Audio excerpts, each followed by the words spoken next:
2024 ஆண்டு 3வது MCQ இலைமணி தொடர்பான போட்டு கேட்கப்பட்டிருக்குது. அந்த கேள்வியை நாம பார்ப்போம்.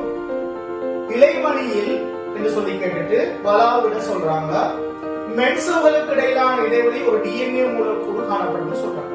அப்ப இந்த வரைபடத்தை அடிப்படையாக கொண்டு பார்த்தீங்கன்னு சொன்னால் இங்க DNA எங்க காணப்படும் சொன்னா இலைமணியுடைய தாயத்துக்குள்ள தான் காணப்படுது.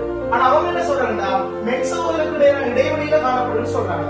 சோ அதனால அந்த கூற்று முதலாவது தவறானது. அதுக்கு விளக்கம் என்ன? இலைமணி உள்ள தாயத்துக்குள்ள வளைய DNA காணப்படுவது தவிர இடையிலான இடைவெளிகள் அல்ல. இரண்டாவது கூற்று, கிரப்பின் மட்ட தேவையானது உடைத்துள்ள கிரப்பின் மட்டம் முதலாவது தெரியும், கலச்சுவாசனுடைய காற்று சுவாசம் என படியான ஒரு கிரப்பின் மட்டம் எங்க நடக்கும் சொன்னால் இலைமணி தாயத்துக்குள்ள.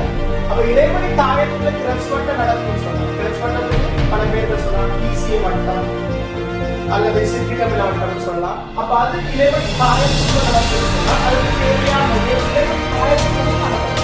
ஆனா இங்க என்ன சொல்லிட்டாங்கன்னா உள்கை சரி காணப்படுதான்.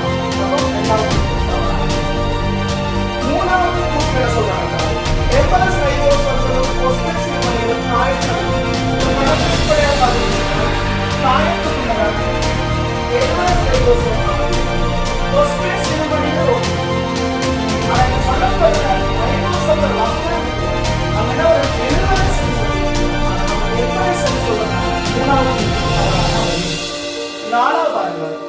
தாயத்தில் ஒரு பைரேட் மூலக்கூறு 2 CO2 மூலக்கூறை விடுவிப்பதன் மூலம் அசிடைல் கோர் மூலக்கூறாக மாற்றப்படும்.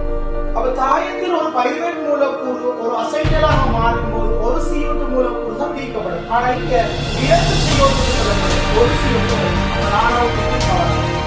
ஐந்தாவது கூற்று, ஒட்சியேற்ற பாஸ்போரேட் அக்ரோஸ்டிக்கான ஒட்சியேற்ற பாஸ்போரேட் நடைபெறலாம் இலைமணியில ஒரு நிமிஷம் முடிச்சுட்டாங்க.